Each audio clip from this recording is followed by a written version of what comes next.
चीन पानी का बम इस्तेमाल करेगा और अरुणाचल प्रदेश पे बहुत दिक्कत आएगी कि 2030 के बाद चाइना पाकिस्तान कभी भी टू फ्रंट वॉर करेंगे और साथ में पानी रिलीज होगा मेडॉक डैम से। चाइना ने मेडॉक डैम का निर्माण शुरू किया है जो कि अरुणाचल प्रदेश के बॉर्डर से महज 30 किलोमीटर की दूरी। सिर्फ 48 से 72 घंटे चाहिए अरुणाचल प्रदेश के कई इलाकों में बाढ़ लाने के लिए। 5 अगस्त पिछले साल बांग्लादेश में तख्ता पलट और तब से लेकर आज तक बांग्लादेश भारत के खिलाफ ही जा रहा है। देखिए, जो हिंदुओं पे अत्याचार हो रहा है वो तो हम जानते हैं किस तरह से आए गए दिन मंदिरों को तोड़ा जा रहा है, हिंदुओं को मारा जा रहा है। जब डोनाल्ड ट्रंप ने कहा कि भारत की अर्थव्यवस्था मरी हुई अर्थव्यवस्था, डेड इकोनॉमी, आप उस देश को डेड इकोनॉमी कह रहे हैं जो दुनिया की चौथी सबसे बड़ी अर्थव्यवस्था है। What is this? This is clearly insult. Operation Sindoor के बाद हमने पाकिस्तान को बहुत लताड़ा, बड़ी अच्छी बात है, उनको लताड़ना चाहिए, बल्कि और लताड़ना चाहिए, लेकिन हमने चीन के बारे में कोई बयान नहीं दिया। ऑपरेशन सिंदूर के वक्त चीन पाकिस्तान को रियल टाइम इंटेलिजेंस दे रहा था। ये दोस्त तो नहीं कर सकता। अगर हम सोच रहे हैं कि हम शांत रहेंगे और चीन अपने आप बदल जाएगा, चीन नहीं बदलेगा। 1949 में ही चाइना ने डिसाइड कर लिया था 100 साल के अंदर हमने दुनिया का नंबर 1 देश बना। आज के तारीख में सैनिक लड़ाई तो है अहम, लेकिन इंफॉर्मेशन वॉरफेयर भी उतनी इम्पोर्टेंट है। देश को कमज़ोर करके इलेक्शन जीतना, ये तो किसी एंगल से सही बात नहीं। मुल्तान कॉन्फ्रेंस में पाकिस्तान के भविष्य के लिए 3 अहम निर्णय लिए गए। पहला, पाकिस्तान परमाणु हथियार बनाएगा। दूसरा, पाकिस्तान भारत में अस्थिरता और शांति के लिए आतंकवाद का समर्थन करेगा। और तीसरा, टू फ्रंट वॉर भारत के लिए बहुत दिक्कत होगी। हमारे पास 5 साल का समय। नमस्ते, जय हिंद। मेरा नाम है जयेश गंगन और ये है द आवारा मुसाफिर शो, एक ऐसा पॉडकास्ट जहां हम बात कर रहे हैं भारत के पास्ट, प्रेजेंट और फ्यूचर की। आज के इस पॉडकास्ट पे मेरे गेस्ट है lieutenant colonel JS Sodhi sir. इनके साथ में हमने पहले भी एक पॉडकास्ट किया था जहां पे हमने बात की थी चाइना के इतिहास के बारे में और इंडिया और चाइना के रिलेशंस के फ्यूचर के बारे में। पर तब से लेके आज तक बहुत सारी चीजें बदली है। Because of the US India relationship dynamic, India और चाइना के रिलेशन भी चेंज हो रहे हैं। और आज इस पॉडकास्ट पे हमने एग्जैक्टली वही डिस्कस किया है और हमने बात की है कि चाइना से भारत को आज और फ्यूचर में क्या खतरा हो सकता है और क्या हमारे बीच में कभी दोस्ती हो सकती है। So without any further adieu, let's dive into it in 3, 2, 1।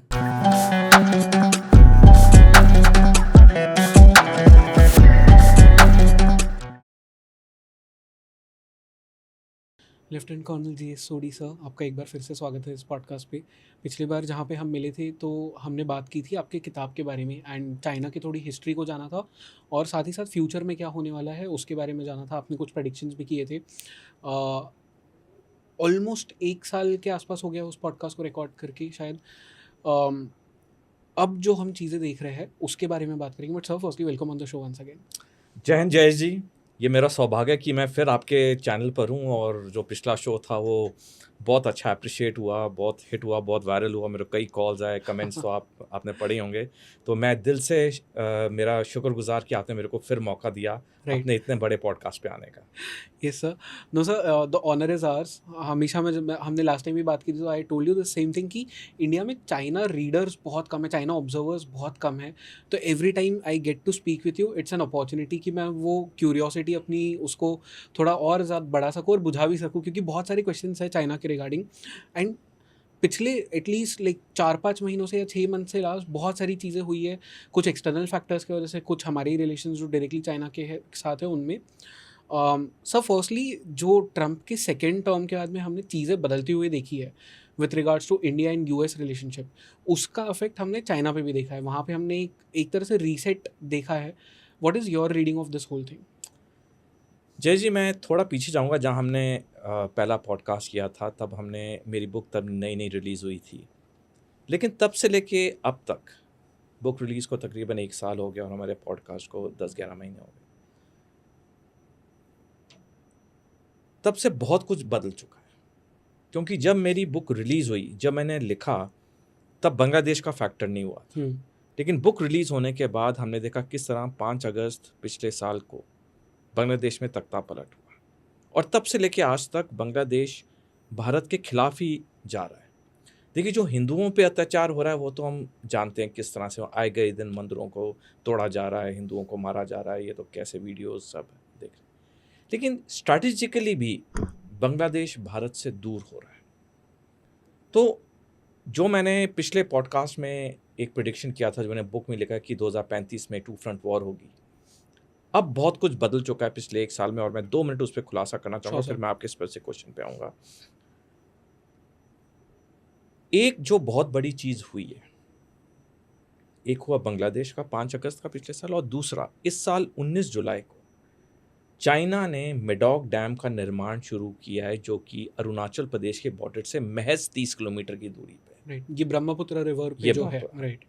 और 4 जुलाई को पेमा खंडू, जो अरुणाचल प्रदेश के मुख्यमंत्री, उन्होंने बयान दिया कि चीन पानी का बम इस्तेमाल करेगा और अरुणाचल प्रदेश पे बहुत दिक्कत आएगी। अब जो मैंने किताब में लिखा, आपके प्रीवियस शो पे कहा 6 डोमेन्स का था मैंने लड़ाई का, अब चाइना 7th डोमेन भी लाया भारत के खिलाफ, वो है पानी। क्योंकि अब हमें सिनेरियो समझना होगा, जब ये टू फ्रंट वॉर होगी, और ये टू फ्रंट वॉर 2030 के बाद कभी भी हो सकती है, वो इसलिए क्योंकि 2030 में मेडॉक डैम का कंस्ट्रक्शन कंप्लीट होगा। तो ये सिनेरियो जो उभर के आ रहा है कि 2030 के बाद चाइना पाकिस्तान कभी भी टू फ्रंट वॉर करेंगे, और उसमें साइबर, इलेक्ट्रोमैग्नेटिक स्पेक्ट्रम और स्पेस डोमेन्स पे तो पहला वार शुरू होगा, साथ में पानी रिलीज होगा मेडॉक डैम से। सिर्फ 48 से 72 घंटे चाहिए अरुणाचल प्रदेश के कई इलाकों में बाढ़ लाने के लिए। अब आप सोचिए कि अरुणाचल प्रदेश में बाढ़ है, साइबर अटैक्स हो रहे हैं, इलेक्ट्रोमैग्नेटिक स्पेक्ट्रम जैम हो रहा है, स्पेस वॉरफेयर हो रहा है।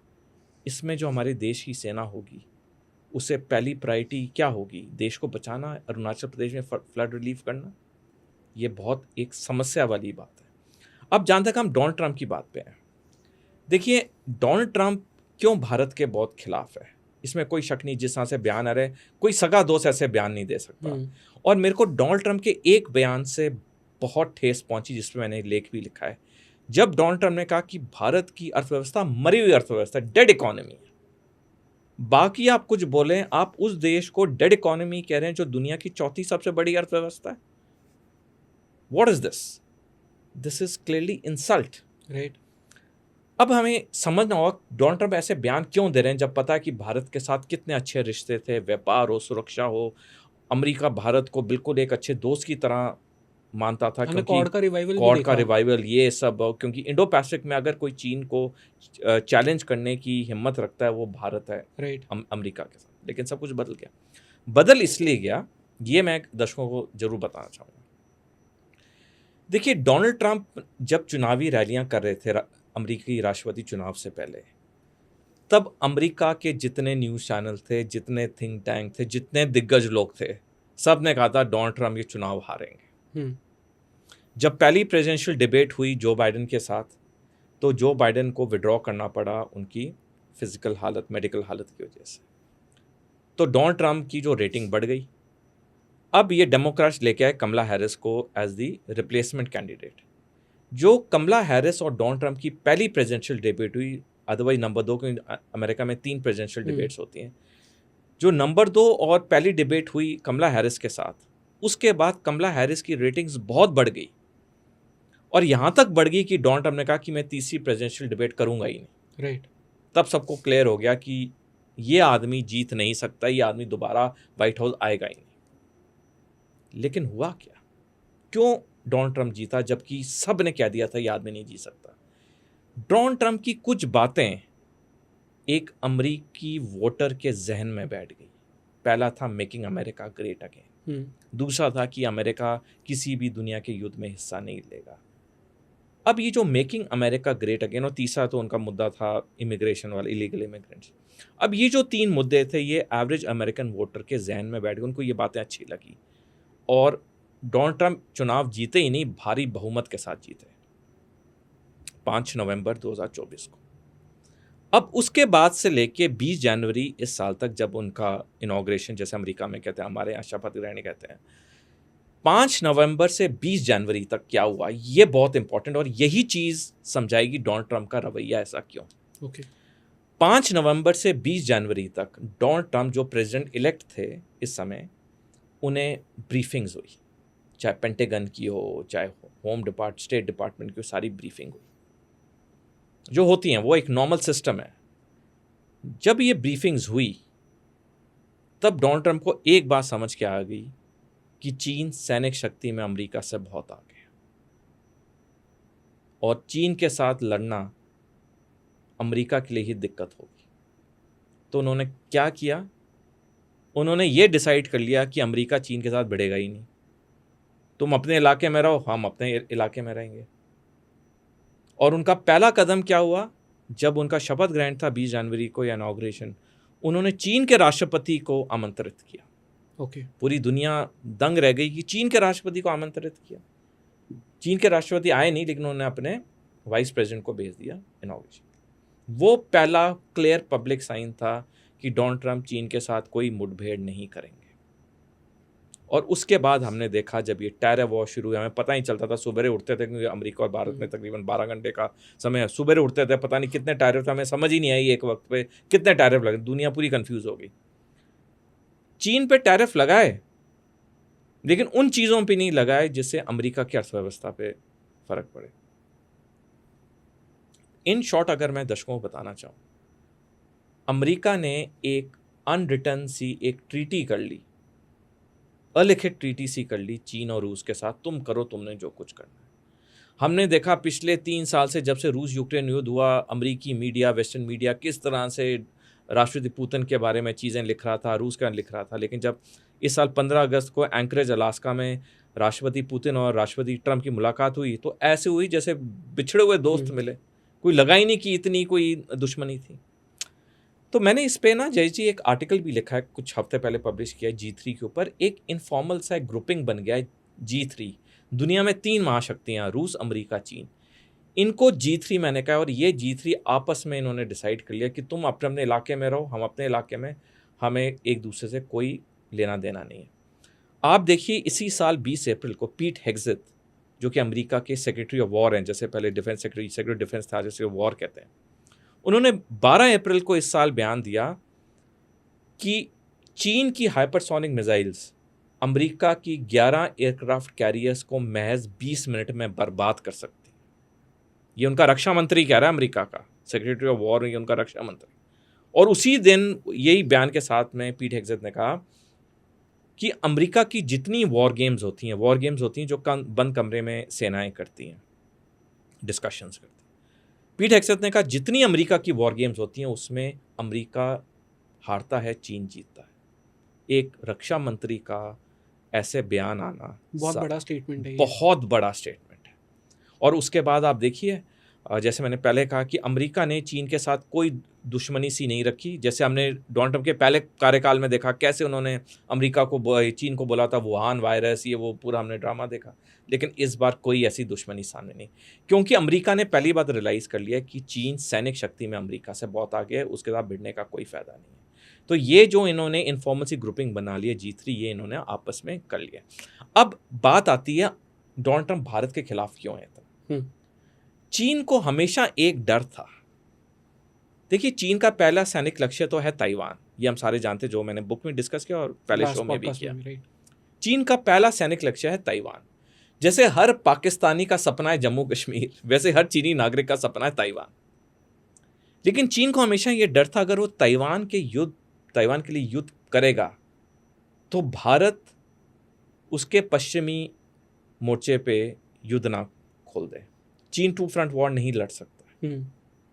जो हमारा नॉर्दर्न और ईस्टर्न फ्रंट है वो चीन का वेस्टर्न फ्रंट है। करेक्ट। क्योंकि चीन की ईस्टर्न फ्रंट पे ताइवान है।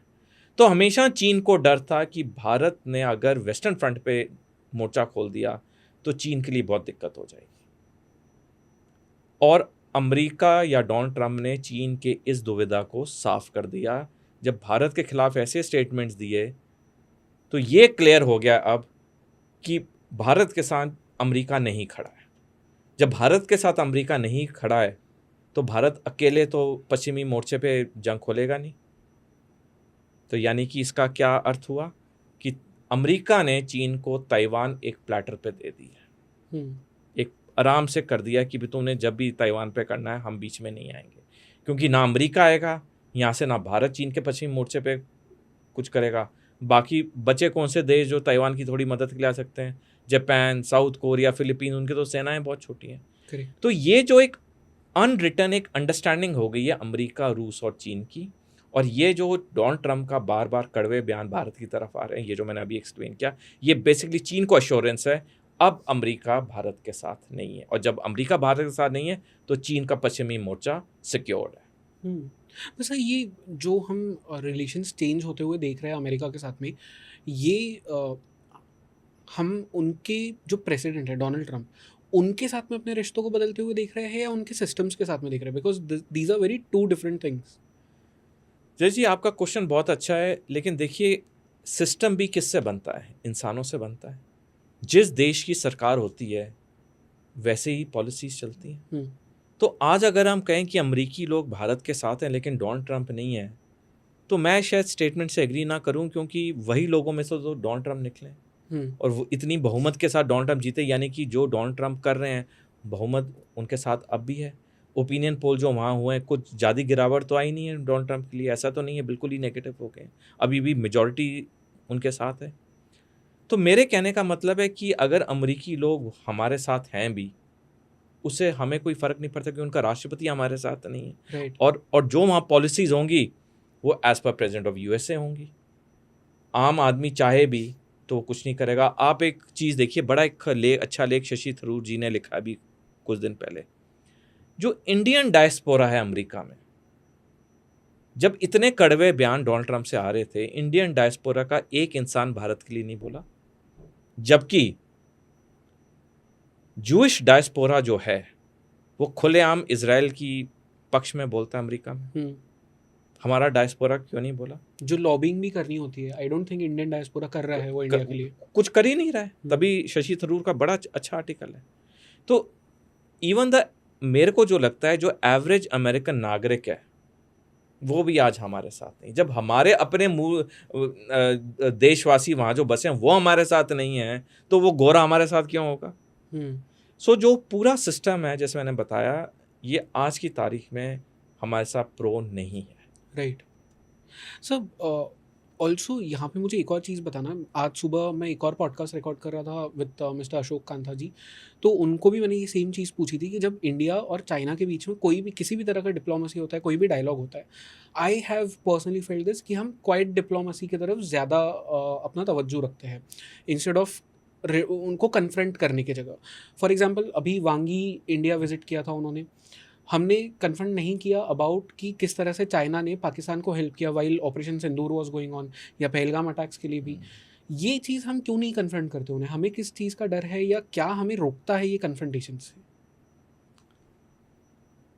देखिए, हमें, जो मेरी असेसमेंट है, हम क्यों नहीं ओपनली बोलते हैं? शायद हम बिलीव करते हैं कि किसको क्यों उकसाना, कि क्यों चीज़ों को और ट्रिगर करना। लेकिन हकीकत है, आप बोलो या ना बोलो, जो उन्होंने करना उन्होंने करना ही है। बट ये भी सच है ना कि चाइना को फोर्स ज़्यादा समझ आता है बातचीत से। एग्जैक्ट, मैं उसी पॉइंट पर आ रहा था। लेकिन अगर आप जोर से बोलते हो, आप चीज़ को कन्वे करते हो, उस चीज़ का इम्पैक्ट बहुत होता है, और शायद यहाँ हम पीछे रह जाते हैं।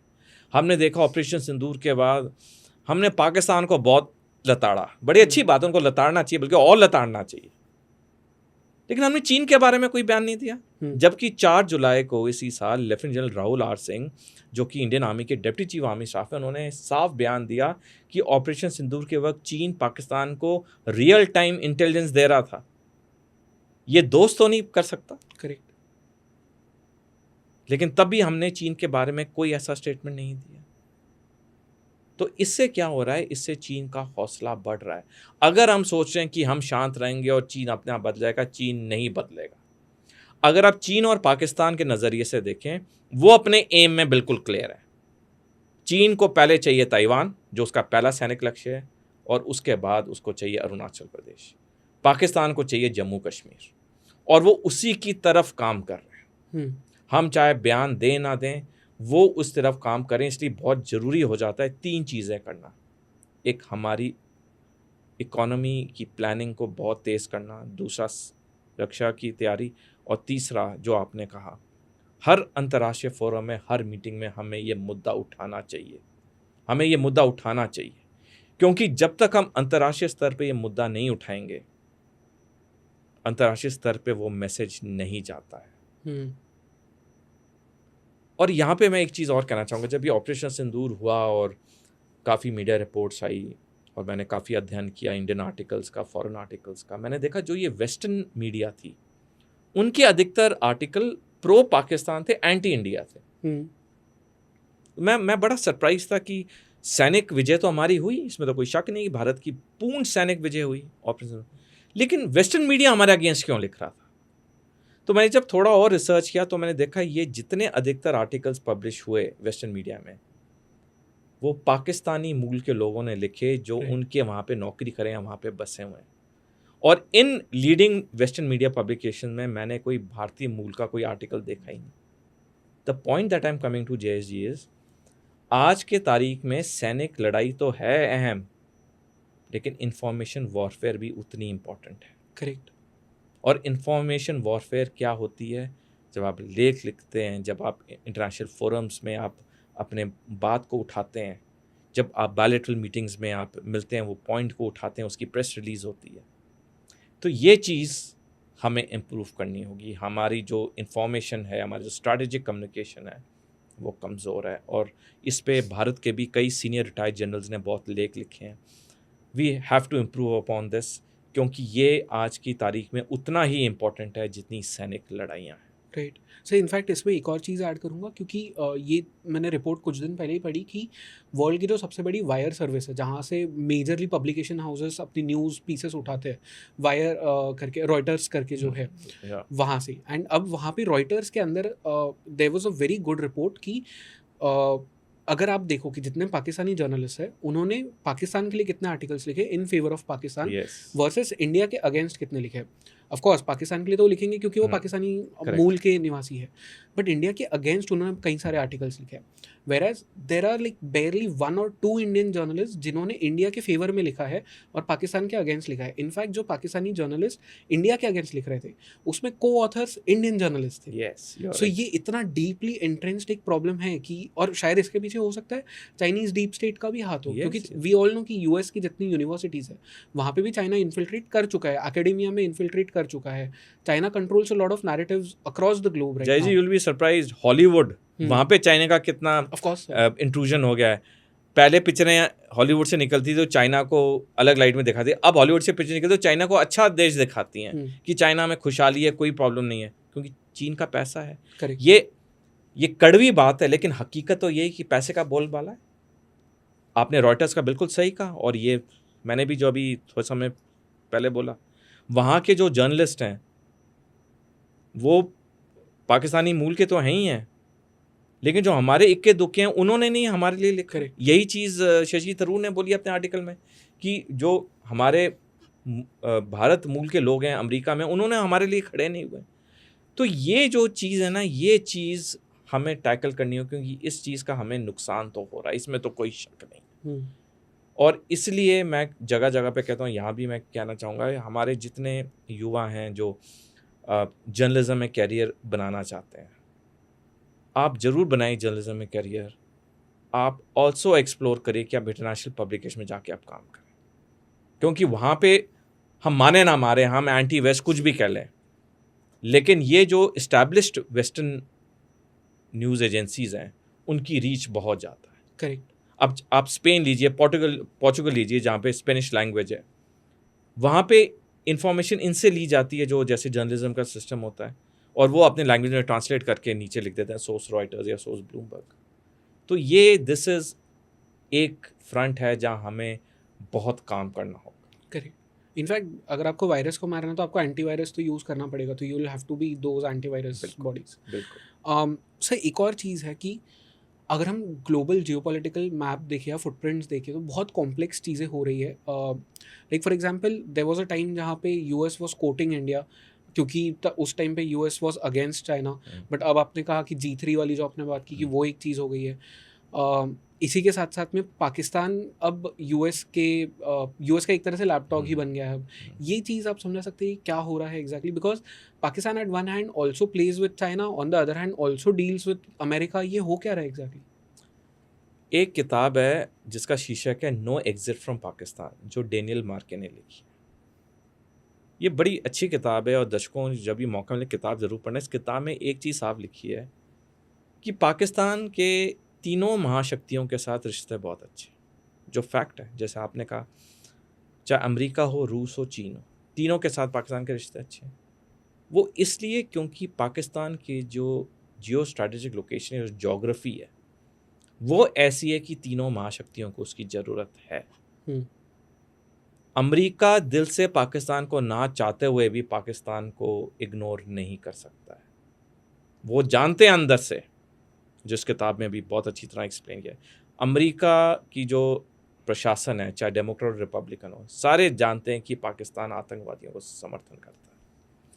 लेकिन अमेरिका को पाकिस्तान से डर भी है। डर ये है कि पाकिस्तान, जो एवरेज पाकिस्तानी नागरिक है, वो बड़ा अमेरिका के खिलाफ है, क्योंकि अमेरिका इजराइल को पूरा सपोर्ट करता है। तो अमेरिका को पहला डर ये है कि अगर किसी भी पाकिस्तानी आतंकवादी को पाकिस्तान के परमाणु हथियार मिल गए तो पहला परमाणु हथियार अमेरिका पे आएगा। ये डर है अमेरिकी प्रशासन को। तभी 24 घंटे वॉशिंगटन डीसी में अमेरिका की एक parachute special forces, para commando की यूनिट या एक टुकड़ी तैयार रहती है पाकिस्तान पे मूव करने के लिए एट अ शॉर्ट नोटिस, कि अगर कभी ऐसी सिचुएशन आई जहां आतंकवादी परमाणु हथियार के पास पहुंच गए। दूसरी चीज़, अमेरिका को ये भी पता है कि अगला जो आतंकवादी हमला होगा अमेरिका पे, 9/11 वाला टाइप जो होगा, वो अफगानिस्तान से आएगा, और तब उसे फिर पाकिस्तान की ज़रूरत होगी। तो ये दो मुख्य कारण है कि अमेरिका चाहते हुए भी पाकिस्तान से दूर नहीं हो सकता है, वो पाकिस्तान को हमेशा अपने साथ रखता है। चीन के बारे में तो हम बहुत डिस्कस कर चुके हैं ऑलरेडी। जहाँ तक रूस की बात है, ये बड़ा एक इंटरेस्टिंग डेवलपमेंट हुई है।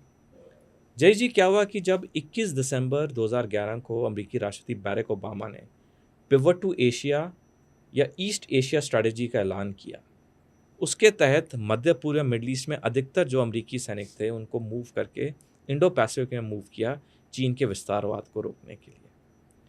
तो ये जो एक वैक्यूम क्रिएट हुआ मिडल ईस्ट में, उसमें चीन और रूस, ये दोनों वहाँ पे ताकतवर होने लग गए। और 21 दिसंबर 2011 के बाद अमेरिका और भारत की नज़दीकियाँ बढ़ने लग गई, क्योंकि अमेरिका को ये महसूस हुआ कि अगर चीन के विस्तारवाद को रोकना है तो भारत ही पूरी मदद कर सकता है, बाकी देश तो साउथ एशिया में छोटे छोटे से हैं।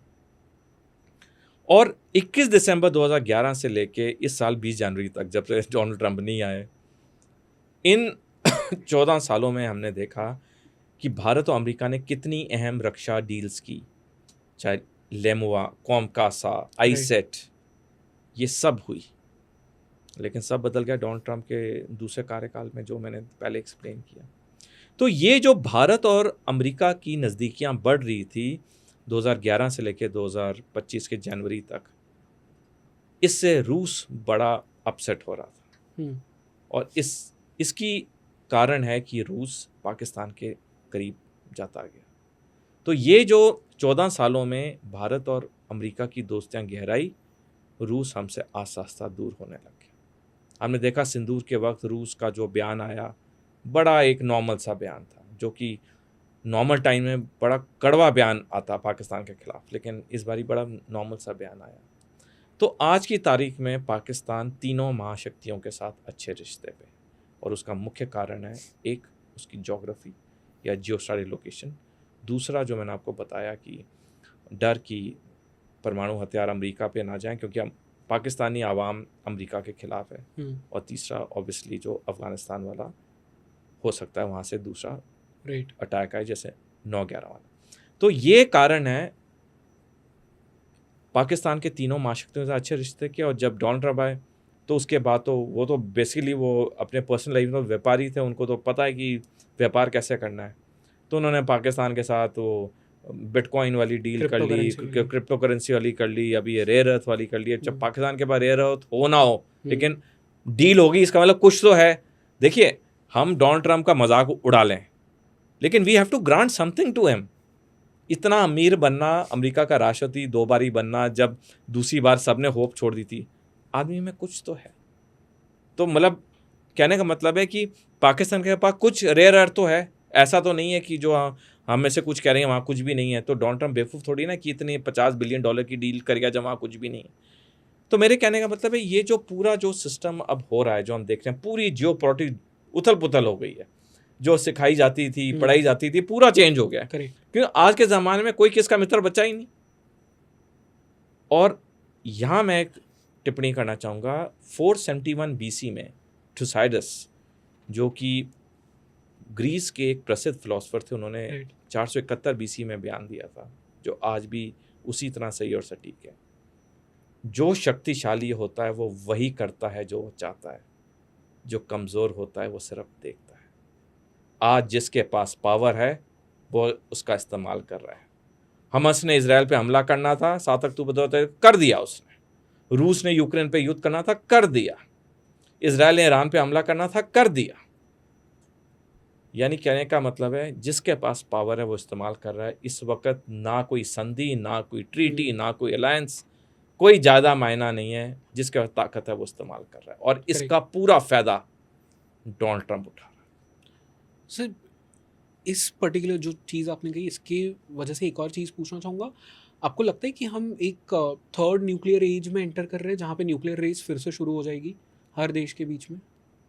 जय जी, न्यूक्लियर वेपन्स तो बनने जारी हैं ही। हमने देखा कैसे हर देश अपने वेपन्स इंक्रीज़ कर रहा है। जो सिपरी की एनुअल रिपोर्ट आती है, भारत, पाकिस्तान, चीन, सब ने अपने न्यूक्लियर वेपन्स इंक्रीज़ किए। तो वो न्यूक्लियर रेस तो ऑलरेडी चली रही, लेकिन न्यूक्लियर वॉर कभी नहीं होगी। न्यूक्लियर स्टेटमेंट दी जाएंगी, न्यूक्लियर का डर बिठाया जाएगा, जैसे पाकिस्तान कितने दशकों से भारत पे डर बिठा रहा था हम परमाणु हथियार करेंगे।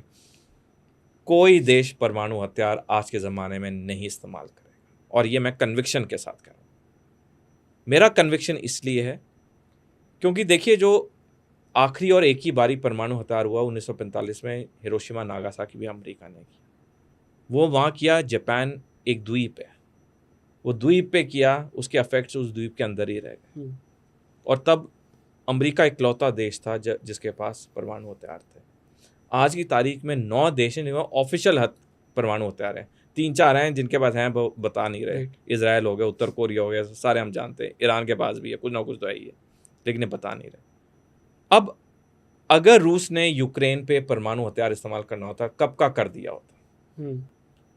क्योंकि परमाणु हथियार आज मैंने बताया 9 देशों के पास है, और उससे भी ज़्यादा देश हैं। दूसरा, आप अगर परमाणु हथियार अपने साथ वाले देश पे इस्तेमाल करते हो, वो रिपल इफेक्ट्स तो आप पे भी आएंगे। क्या गारंटी है कि हवा का रुख बदल जाए और वो रेडिएशन आपके देश में वापस आ जाए? न्यूक्लियर विंटर का वो डर तो रहेगा ही, वो तो डर रहेगा। तो न्यूक्लियर रेस तो जारी है, लेकिन न्यूक्लियर वेपन का इस्तेमाल कभी नहीं होगा। सिर्फ एक डर बिठाया जाएगा, इस्तेमाल कभी नहीं। बस थ्रेट्स तो मतलब जो करंट जितने भी हम हॉट वॉर्स देख रहे हैं, सभी जगहों पे हमने वो एक थ्रेट तो देखा है कि मतलब अब थ्रेट देने से कोई डर नहीं रहा है। पहले एटलीस्ट वो काबू था कि न्यूक्लियर तक बात हम नहीं करेंगे, अब तो बातें एटलीस्ट हो ही रही है। जैसे इंडिया ने भी जब पाकिस्तान पे ऑपरेशन सिंदूर हुआ, तो there were some rumour, intelligence की रूमेंट जैसे कहते हैं कि नूर खान में हमने वो एक हिट कर दिया। इसराइल ने ईरान पे जो किया अमेरिका के साथ मिलके, वो सभी को पता है। तो हम हिट करने से अब रुक नहीं रहे हैं। तो and this keeps growing with time. तो क्या मतलब हमारे पास में डिटरेंस है ऐसा जो वो न्यूक्लियर वॉर तक नहीं जाएगी बातें? जो भी लड़ाइयाँ होंगी या हो रही हैं आने वाले समय में होंगी, वो न्यूक्लियर थ्रेशोल्ड के नीचे होंगी। परमाणु हथियार, जैसे मैंने कहा, इस्तेमाल कोई नहीं करेगा।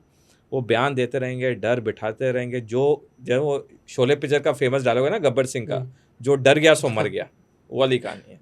जो परमाणु हथियार के वजह डर गया, वो कुछ नहीं करेगा। अब देखिए, जो एच.ई. Martial N.A.K. ब्राउन थे, जो भारतीय वायुसेना के अध्यक्ष थे, उन्होंने कुछ समय पहले बयान दिया कि जब ये बॉम्बे अटैक्स हुए 26/11 के, तो एयरफोर्स तैयार थी पाकिस्तान को स्ट्राइक करने के लिए, लेकिन हमने नहीं किया। उसका एक कारण ये है कि तब हमें लगा कि पाकिस्तान के परमाणु हथियार हैं, वो ना इस्तेमाल कर ले। तो कुछ समय तक तो पाकिस्तान सफल हुआ ना, अपने न्यूक्लियर थ्रेट के साथ सफल हुआ, लेकिन अब वो जो उसकी न्यूक्लियर भोगी थी वो हमने बर्बाद कर दी। हमने उसके कई 9 एयरफोर्स बेसिस पे हमने उसको ठोका। उसके किराना हिल, जहाँ उसके परमाणु हथियार के कुछ चीज़ें थी, वहाँ हमने ठोका। तो हमने कहा भाई अभी हमें परमाणु हथियार का कोई डर नहीं है, तूने इस्तेमाल करना है कर, हम उसका 4 गुना कर देंगे। हम्म, तो क्या हुआ, उसने इस्तेमाल नहीं किया, क्योंकि इस्तेमाल कोई देश कर ही नहीं सकता आज के ज़माने में। सिर्फ ये डर है, और वही मैंने कहा, जो डर गया सो मर गया वाली कहानी है। लेकिन अब तो वो भी डर खत्म हो गया। ओके। एंड सर, जो एक और चीज़ मैं आपसे पूछना चाहता था कि एक एंड पे हमारे लिए पाकिस्तान एक प्रॉब्लम है ही, चाइना के साथ में हम ऑफ कोर्स पॉडकास्ट पूरा डिस्कशन है उसके बारे में, बट जो दूसरी दो चीज़ें हैं, एक जो बांग्लादेश में हो रहा है, सेकेंडली नेपाल में जॉब हुआ है, फुटप्रिंट्स तो वही दिखता है CIA का, जो हर जगह वो लोग तख्ता पलट कराने की कोशिश करते हैं। आपको लगता है कि इसमें चाइनीज़ इन्वॉल्वमेंट भी है हर जगह पे? जय जी, मैं आपके प्रश्न का उत्तर 2 भागों में दूंगा। पहला भाग जो आपने बांग्लादेश और ये सब बताया, देखिए 9 जुलाई को इस साल जनरल अनिल चौहान, जो कि भारतीय सशस्त्र बल के चीफ ऑफ डिफेंस स्टाफ हैं, उन्होंने बयान दिया कि जिस तरह से पाकिस्तान, चीन और बांग्लादेश की नज़दीकियां बढ़ रही हैं, हम्म, आने वाले समय में ये भारत की सुरक्षा और अखंडता के लिए दिक्कत पैदा करेंगी। यानी कि बांग्लादेश का ये जो थ्रेट है, ये बहुत लाइव थ्रेट है। अब मैं आपके प्रश्न के दूसरे भाग पे आता हूँ कि चाइनीज़ फुटप्रिंट या CIA का फुटप्रिंट। देखिए, जैसे भारत की सभ्यता, संस्कृति, संस्कार में बताया जाता है कि किसी घर में अगर कलेश हो, लड़ाई झगड़े हों, तो बाहर के लोग या पड़ोसी फ़ायदा उठाते हैं। यही चीज़ किसी भी देश के साथ चलती है।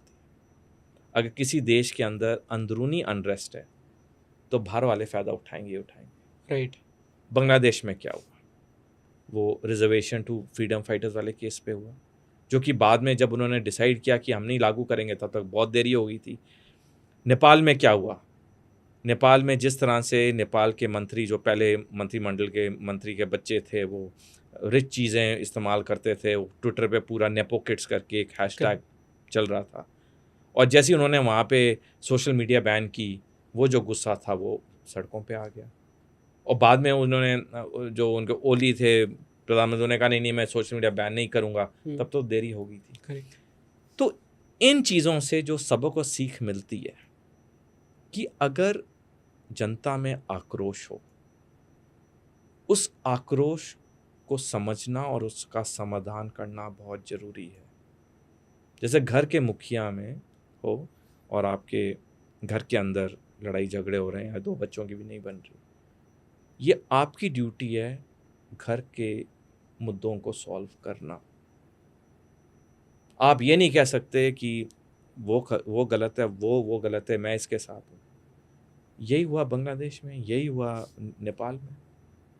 तो बाहर वाले तब आते हैं जब अंदरूनी अनरेस्ट होता है, और अंदरूनी अनरेस्ट की सिचुएशन को पूरा होने देना ही नहीं चाहिए। पहले ही जो कहते हैं ना, पल्स ऑफ द पीपल, लोगों की नब्ज को समझना बहुत ज़रूरी। मैं यहाँ एक बहुत अहम चीज़ बताना चाहूँगा।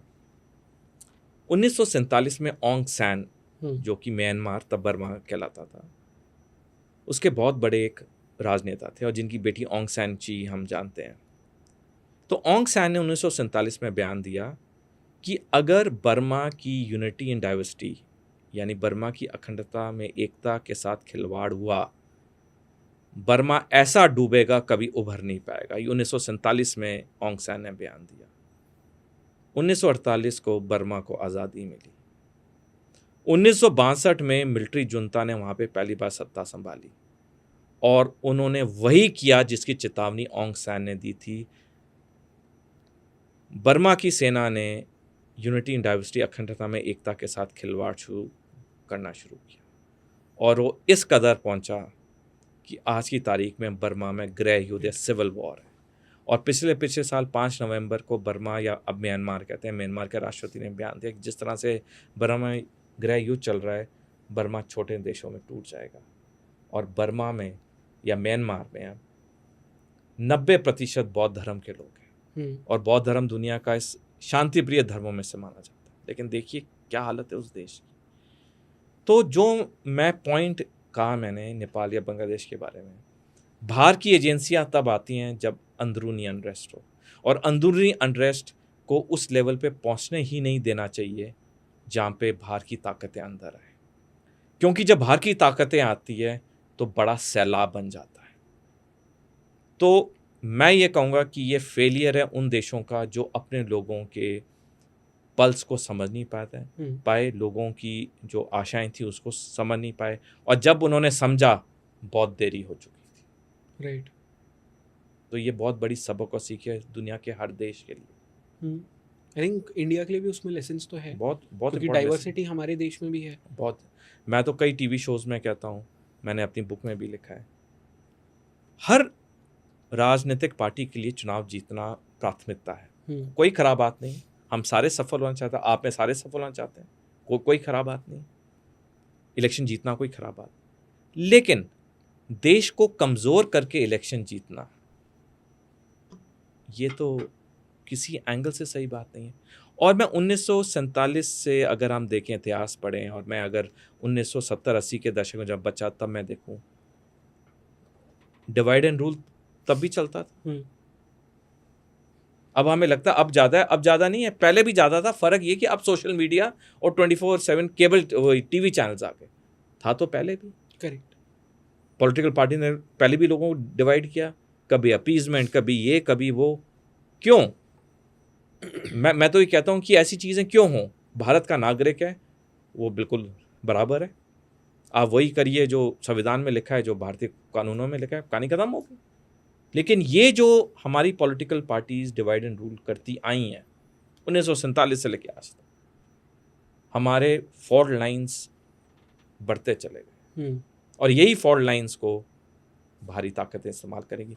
मैं 2 मिनट चाहूँगा जय जी एक्सप्लेन करने के लिए। जब 1971 में भारत ने पाकिस्तान को युद्ध में हरा, पाकिस्तान के 2 टुकड़े कर दिए, उसके अगले महीने 24 जनवरी 1972 को पाकिस्तान के मुल्तान शहर में कॉन्फ्रेंस हुई, जो कि मुल्तान कॉन्फ्रेंस के नाम से जानी जाती है, जिसकी अध्यक्षता पाकिस्तान के प्रधानमंत्री जुल्फिकार अली भुट्टो ने की। मुल्तान कॉन्फ्रेंस में पाकिस्तान के भविष्य के लिए 3 अहम निर्णय लिए गए। पहला, पाकिस्तान परमाणु हथियार बनाएगा। दूसरा, पाकिस्तान भारत में अस्थिरता और शांति के लिए आतंकवाद का समर्थन करेगा। और तीसरा, आने वाले समय में पाकिस्तान जम्मू कश्मीर के लिए भारत पे युद्ध करेगा। अब जो पॉइंट नंबर 2 था, आतंकवाद को समर्थन करना, 1977 में जब जनरल जियाउल हक ने मिलिट्री कू में पाकिस्तान की सत्ता संभाली, तो जियाउल हक ने आदेश दिया कि एक मिलिट्री डॉक्ट्रिन बनाई जाए जिसका नाम है ब्लीडिंग इंडिया विद 1000 कट्स। और ये आज तक पाकिस्तानी सेना, नौसेना और वायुसेना के अफसरों को उनके स्टाफ कॉलेज क्वेटा में पढ़ाई जाती है। 1977 में मिलिट्री डॉक्ट्रिन बनी। पाकिस्तान को ज़्यादा समय नहीं वेट करना पड़ा भारत में आतंकवाद को समर्थन करने के लिए। क्यों नहीं वेट करना पड़ा? वही जो मैंने पहले कहा, अंदर ही अगर प्रॉब्लम्स या क्लेश होगा तो बाहर की ताकतें आएंगी। 1980 में जब एक बड़ी राजनीतिक पार्टी पंजाब में चुनाव हारी, तो जो पार्टी सत्ता में आई उसको डिस्टेबलाइज करने के लिए इस राजनीतिक पार्टी ने वहाँ के पंजाब के एक आदमी को समर्थन करना शुरू किया, जो कि बाद में उन्हीं के अगेंस्ट हो गया, और उसका अंत हमने देखा, ऑपरेशन ब्लू स्टार हुआ, और किस तरह से 15 साल पंजाब में आतंकवाद चला और पाकिस्तान ने पूरा समर्थन किया। अगर हमने वो गलती नहीं की होती, पाकिस्तान क्यों आता अंदर? 36 साल हो गए जम्मू कश्मीर का आतंकवाद खत्म नहीं हो रहा है। जम्मू कश्मीर के आतंकवाद का मेन रीज़न क्या है?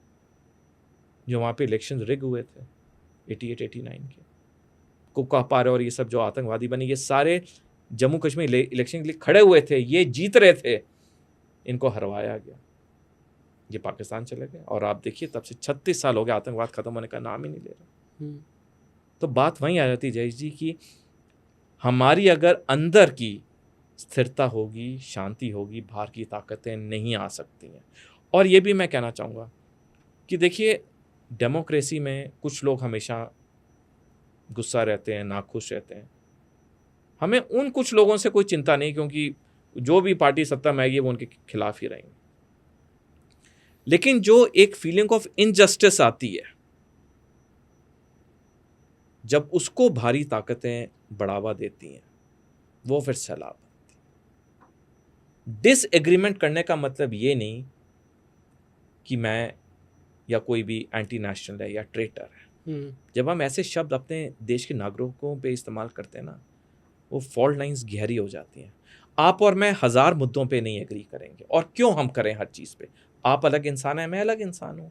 आपकी रिसर्च एंड रीडिंग अलग है, मेरी रिसर्च एंड रीडिंग अलग है। अगर आप और मैं डिस्कस कर रहे हैं, मैं आपके अगर 10 मुद्दों से नहीं एग्री करता हूँ, इसका मतलब ये थोड़ी ना कि मैं आपको एंटी नेशनल बोलूँ, आपको ट्रेटर बोलूँ। मैंने आपसे करेक्ट। आगे एग्री नहीं किया, डिस्कशन हुई, हम मिले, शेक हैंड्स किया, कॉफ़ी पी, थैंक यू, खत्म।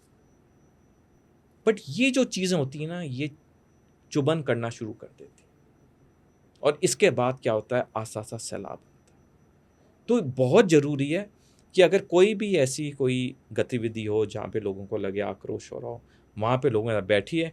हर प्रॉब्लम का सल्यूशन है। जब आप और मैं स्कूल में थे 11th-12th में, इतनी कॉम्प्लेक्स मैथ्स की क्वेश्चन थी, हमें लगता ही नहीं था हम सॉल्व कर पाएंगे। पता नहीं क्या किया, क्या क्या किताबें पढ़ते थे, हमें समझ ही नहीं आती थी, लेकिन तभी उसे हम सॉल्व करते थे, एग्जाम में सॉल्व करके आते थे, तभी हम पास हुए। तो जब इतनी कॉम्प्लेक्स सिचुएशन सॉल्व हो सकती हैं, तो कोई मुद्दा उठ रहा है तो क्यों नहीं सॉल्व हो सकता? आप सामने बिठाइए। जब आप सामने बिठाते हैं, आधी दिक्कतें तो वहीं खत्म हो जाती हैं।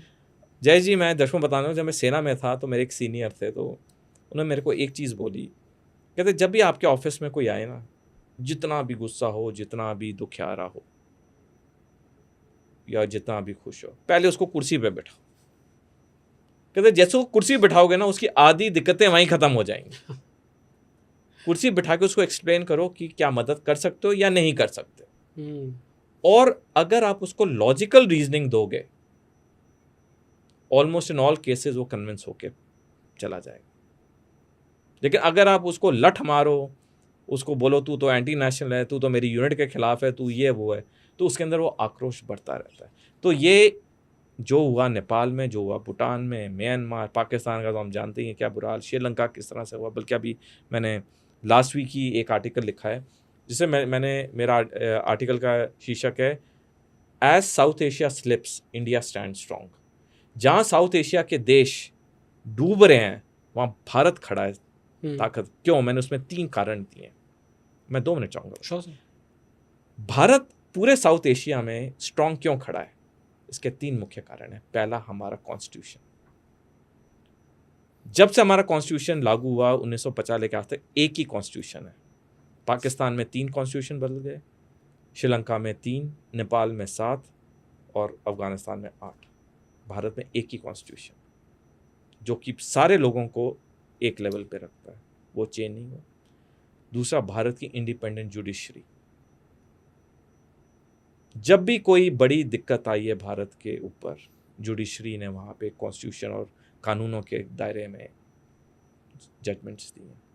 कभी हमने कभी देखा कि 1947 से आज तक कोई ऐसा भारत में सैलाब हुआ हो जो बिल्कुल वायलेंट हो गया हो, जैसे बांग्लादेश और नेपाल में या हुआ?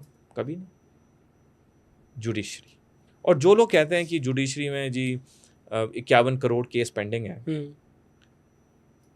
केस पेंडिंग है, ये एग्रीड, लेकिन आप देखिए भारत में हर 10 लाख लोगों पे सिर्फ 21 जज हैं। वो तो सिस्टम का फॉल्ट है, इट्स नॉट लाइक कि जुडिशरी उसमें कुछ कर सकती हो।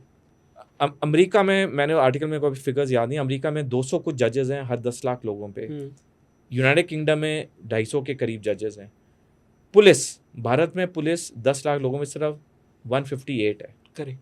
यूनाइटेड किंगडम में 2400 है, अमेरिका में 356 है। तो जब कोई केस होता है उसमें जजेस और पुलिस दोनों अहम भूमिका निभाती हैं। इन्वेस्टिगेशन नहीं होगी तो चार्जशीट कैसे फाइल होगी, और अगर जज एडिक्वेट नहीं होंगे तो जजमेंट डिले होगी। तो जस्टिस सिस्टम को ब्लेम करना सबसे आसान है, लेकिन उसके जो मूल कारण है हमें पहले उसको टैकल करना होगा। और तीसरी चीज़ मैं लेख में लिखी है, भारत क्यों इतना स्ट्रांग खड़ा है साउथ एशिया में, वो है हमारी apolitical and secular Indian arm forces, जिसमें सेना, नौसेना, वायुसेना। आज देश में कोई भी आपदा है, चाहे मैनमेड या आर्टिफिशियल या नेचुरल, हर भारतीय नागरिक को एक इंस्टीट्यूशन में पूरा भरोसा है, वो है इंडियन आर्मी, नेवी, एयरफोर्स। कहीं पे रॉड्स हो जाएं, कहीं पे आपदा आए, कहीं फ्लड्स आए, अर्थक्वेक आए, जैसे Indian army, air force, navy induct होती है, वहाँ के लोगों को पता है अब सब ठीक हो जाएगा। इन 3 चीज़ों के साथ भारत को खिलवाड़ नहीं करना चाहिए, जो मैंने लेख में भी लिखा है। यही 3 चीज़ें हमें बहुत शक्तिशाली बना रही हैं, यही 3 चीज़ें हमें इतना अच्छा लेके आई हैं और आगे भी लेके जाएंगी।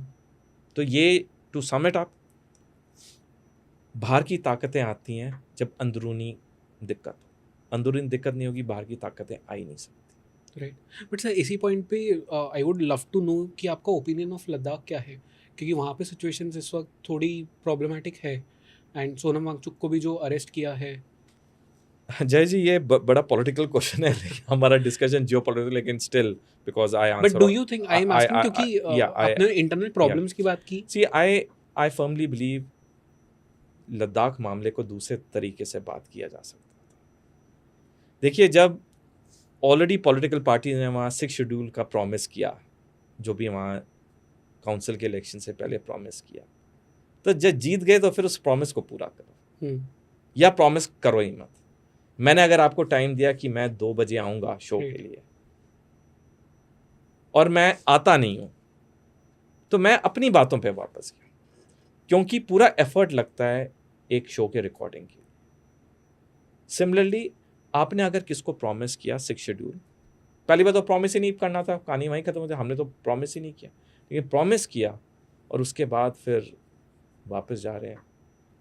ये मेरी राय में इसको रिकंसिडर किया जा सकता है, बिकॉज देखिए, लद्दाख के लोग हमेशा भारत के साथ रहे। बहुत स्वीट लोग भी हैं लद्दाख में, जम्मू कश्मीर में कुछ लोग हैं जो अब भी आतंकवादियों का समर्थन करते हैं, जो मैंने बुक में भी लिखा है, लेकिन लद्दाख हमेशा पीसफुल है।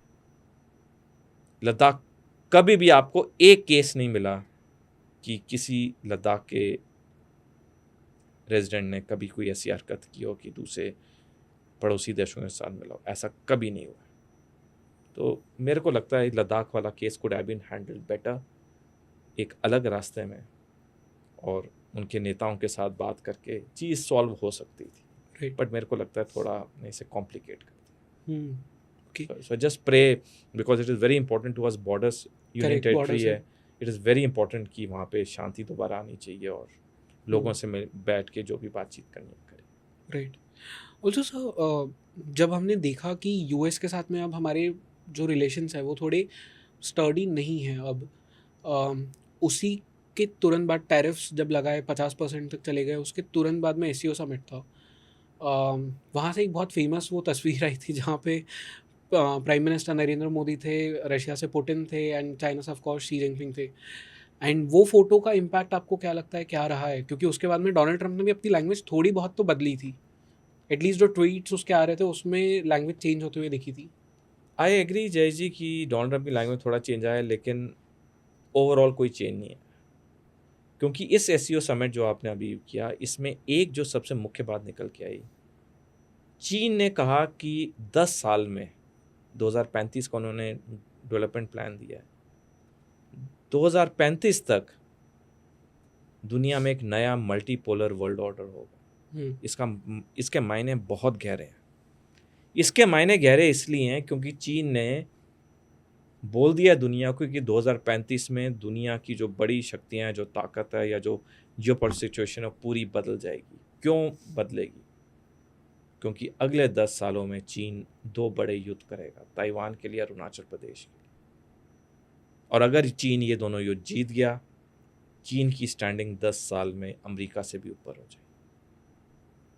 तो ये जो एससीओ समिट है, और ये जो उन्होंने 10 साल का डेवलपमेंट प्लान दिया ऑफिशियली, क्योंकि चीन सैनिक तौर पे कुछ नहीं कहता है, उसके बिटवीन द लाइंस रीड करना पड़ता है। बीआरआई, मैंने बुक में भी एक्सप्लेन किया है, बीआरआई दिखने को है जी ये अर्थव्यवस्था बढ़ाने के लिए, व्यापार बढ़ाने के लिए, लेकिन उसका एक छुपा हुआ मकसद है, वो है मिलिट्री बेसिस बनाना, ताकि युद्ध के समय वो जगहें सेना के काम आ सकें।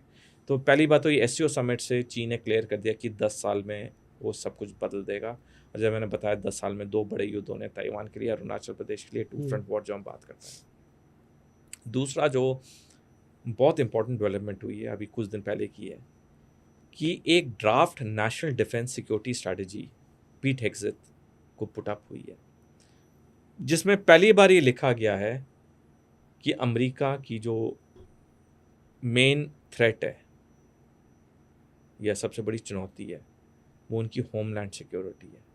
ना उन्होंने रूस को लिखा है, ना उन्होंने चीन के बारे में लिखा है एज अ थ्रेट, जो कि पिछले साल की नेशनल जो थी नेशनल डिफेंस सिक्योरिटी स्ट्रैटेजी, उसमें साफ लिखा था चीन नंबर 1 खतरा है अमेरिका के लिए। यानी कहने का मतलब क्या है, अब अमेरिका भी अपनी डिफेंस स्ट्रैटेजी बदल रहा है। वो कह रहा है मैं अपने देश को बचा लूँ। क्यों अमेरिका कह रहा है? क्योंकि जैसे मैंने पहले एक्सप्लेन किया, चीन की जो सैनिक ताकत बढ़ती जा रही है, अमेरिका भी जानता है उसका वो मुकाबला नहीं कर पाएगा, इसलिए अमेरिका अब कह रहा है अपनी लेटेस्ट डिफेंस स्ट्रेटजी में जो अभी ड्राफ्ट ही है कि हमें अपने देश पे कंट्रोल करना चाहिए, हमें फोकस करना चाहिए। तो एक बार फिर दिखाता है कि चीन की जो ताकत है वो बहुत बढ़ रही है, और अमेरिका जैसा महाशक्ति भी अब चीन के सामने खड़ा होने के लिए तैयार नहीं है। तो ये जो हम फोटो की बात कर रहे थे, ये सर एक टेम्परेरी फोटो है, चीन नहीं बदल सकता है। चीन और पाकिस्तान दो ऐसे देश हैं, आप उनको कुछ भी कर लीजिए वो नहीं बदलेंगे, उनके सैनिक लक्ष्य क्लियर हैं। पाकिस्तान के लिए जम्मू कश्मीर, चीन के लिए ताइवान और अरुणाचल प्रदेश। तो इस फोटो को सिर्फ फेस वैल्यू पे है, फोटो ऑप्स के लिए, चीन बदलेगा नहीं भारत की तरफ। राइट, बट इसका इम्पैक्ट यूएस पे तो हुआ होगा, और हमारे जो रिलेशंस है उनके साथ उस पर इम्पैक्ट तो आप देखो, उसके बाद तो ठीक है ट्वीट्स में थोड़ी नरमी आ गई, लेकिन डोनाल्ड ट्रम्प में कोई बदलाव तो नहीं आया। डोनाल्ड ट्रम्प ने तो ऐसा नहीं कहा कि हम ये टैरिफ्स अब भारत से निकाल रहे हैं। But I think there was this एक शायद स्टेटमेंट आया था ना कि जहाँ पे डोनाल्ड ट्रम्प ने ये कहा कि भारत और अमेरिका के लोग इस पे बातचीत करेंगे, and I think Narendra Modi ji ने भी उसे रीट्वीट किया था एंड उसके बारे में कुछ कहा था। देखिए डोनाल्ड ट्रम्प एक बहुत सफल व्यापारी भी रहे हैं, जैसे मैंने कहा अपने पर्सनल लाइफ में, वो जानते हैं डील कैसे करनी, बल्कि एक बुक भी है उनकी, the art of deal making, बड़ी फेमस हो रही है आजकल। देखिए वो सारा साम दाम ढन बेट सारा इस्तेमाल करते हैं, बेसिकली एम क्या है कि जो अपोजिट पार्टी है उसको अपनी शर्तों पे हामी भरवा दो, और ये चीज़ डोनाल्ड ट्रम्प कर ही रहे हैं। हम जानते हैं इतना टैरिफ वॉर कर दिया, इतना हाइप कर दिया, हमारे बारे में ऐसी स्टेटमेंट दे दी। अब हम भी तो एक पेचीदे सिचुएशन में अटके हुए हैं। चीन हमें पता है उसमें हम भरोसा कर नहीं सकते, रूस आज वैसे नहीं जैसे 1971 के युद्ध के वक्त था। तो हम चाहें या नहीं चाहें हमें अमेरिका के साथ होना ही होगा। राइट। तो we are actually entrapped.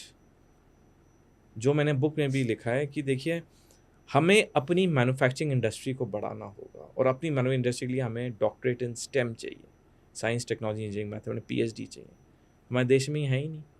China एक प्रोग्राम रन करता है जहाँ पे वो पूरे देश भर दुनिया भर से अपने लोगों को वापस से बुला लेता है एंड उन्हें यहाँ पे अपने देश में इंडक्ट करता है, उन्हें अलग अलग कंपनीज में काम करवाता है। Correct. इंडिया वो चीज़ क्यों नहीं कर सकता? देखिए अगर कोई इंसान अपना देश छोड़ के यहाँ आता है, या हमारे पीएचडी ग्रेजुएट भी चाहते हैं कि वो भारत में काम करें, क्या उतनी नौकरियां हैं? क्या वो हाई पेइंग नौकरी है? क्या टेक्नोलॉजी डेवलपमेंट का सिस्टम है? नहीं है, ये फैक्ट है, नहीं है।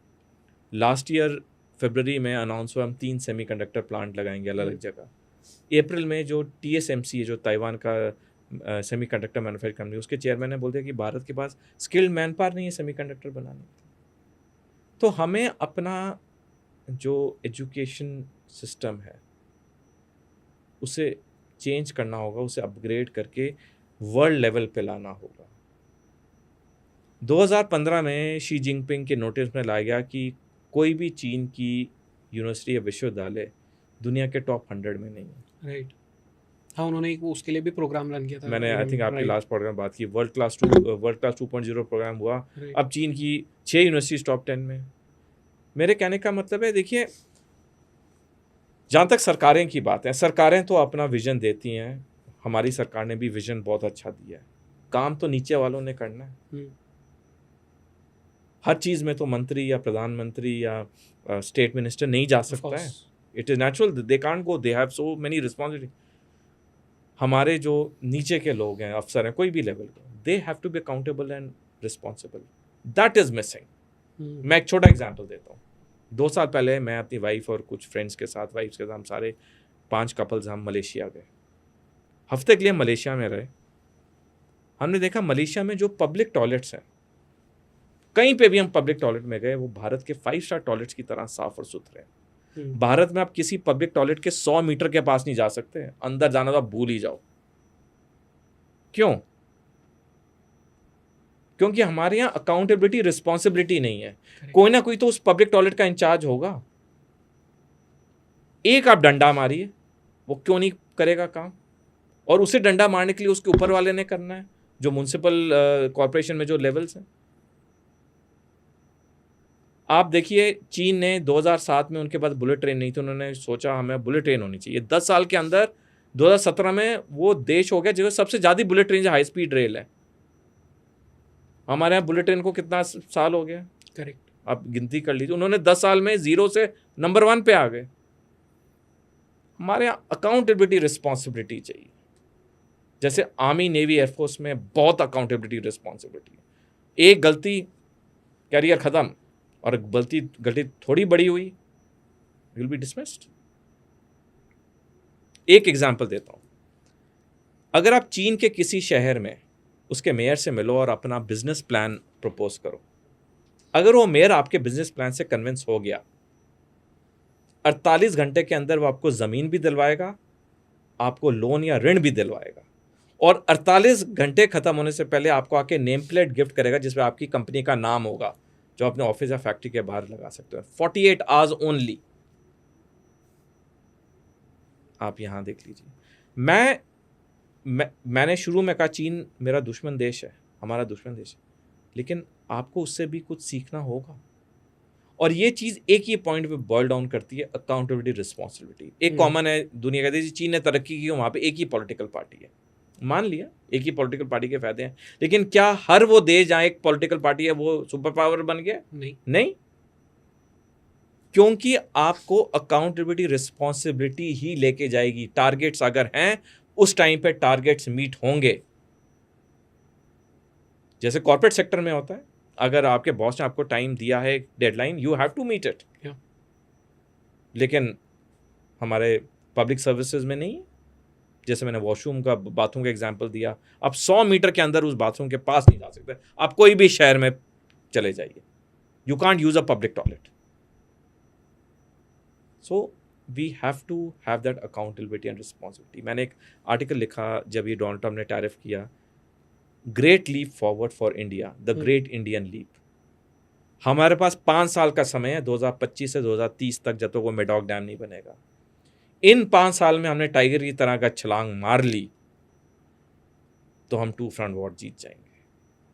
अन्यथा जो जनरल नरावने, जो कि भारतीय सेना के 28वें सेनाध्यक्ष, उन्होंने 7 अगस्त 2023 को द प्रिंट में लेख लिखा, उन्होंने साफ शब्दों में लिखा, वो शब्द मैं इस्तेमाल नहीं करूंगा, लेकिन साफ शब्दों में लिखा है 2 फ्रंट वॉर भारत के लिए बहुत दिक्कत होगी।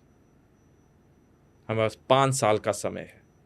अगर हमने वो ग्रेट इंडियन टाइगर लीप कर ली तो हमारे लिए बहुत फायदेमंद होगा। अन्यथा जनरल नरावने की बातों को हमें याद रखना होगा। तो we have 5 years now. Right. सब एक और चीज़ जो मैं पूछना चाहता था कि जो आपने अभी बात की कि चाइना जिस तरह से ग्रो किया है बिकॉज ऑफ द सिस्टम्स जो उसने इनकलकेट किया अपने यहाँ पे, उसी तरह से उनकी डिप्लोमेसी भी बहुत ज़्यादा चेंज हुई है। लाइक फॉर एग्जांपल, जब डंग शाओपिंग के बाद एक वो टाइम आया था जहाँ पे हाइडियोर स्ट्रेंथ बाइडियोर टाइम वाली एक उनकी डिप्लोमेसी थी, वहाँ से लेके अब great power diplomacy with Chinese characters Xi Jinping के टाइम तक आ गए हम। इसको आप बता सकते हो कि ये चेंजेस कैसे कैसे आए एंड क्यों ये इतना एक स्ट्रेटेजिकली आपने देखा है कि पावरफुल वो होते ही गया चाइना? जय जी, चाइना को समझने के लिए मैं ये नहीं कहूँ कि मैंने किताब लिखी है, मैं उसको प्रमोट नहीं कर रहा, लेकिन क्योंकि मैंने शुरू किया है कि चाइना का राइज कैसे हो, उसके शुरू के कुछ साल कितने कितने टफ थे, जो मैंने टर्बुलेंट ईयर्स लिखा है चैप्टर 2 में, और ऐसे करके एक्सप्लेन किया। चाइना कुछ भी था, चाइना के लॉन्ग टर्म प्लान्स बड़े क्लियर थे। 1949 में ही चाइना ने डिसाइड कर लिया था 100 साल के अंदर हमने दुनिया का नंबर 1 देश बनना। उनके अंदर जो भी दिक्कतें हुई वो अपने फोकस पर है। उन्होंने पहला जो माओ जेडोंग ने किया, चाइना का एजुकेशन सिस्टम इम्प्रूव किया। देखिए, चाइना से 2 अहम बातें जो हमें सीखनी बहुत ज़रूरी हैं दुनिया को। माओ जेडोंग, जो कि सीसीपी के पहले चेयरमैन थे, 1949 से लेकर जब तक उनका 1978 में देहांत हुआ, उन्होंने गलतियां भी कई की, चाहे great leap forward, great famine या कल्चरल रेवोल्यूशन। गलतियां बहुत की उन्होंने, अच्छाइयां भी की, लेकिन आज चीन उनकी गलतियों को याद नहीं करता है, उनकी अच्छाइयों को याद करता है। दूसरा एग्जाम्पल, मंगोलिया के चंगेज़ खान ने जब शताब्दियों पहले चीन पे हमले किए तो चंगेज़ खान औरंगज़ेब से 10 गुना ज़्यादा अत्याचारी माना जाता था।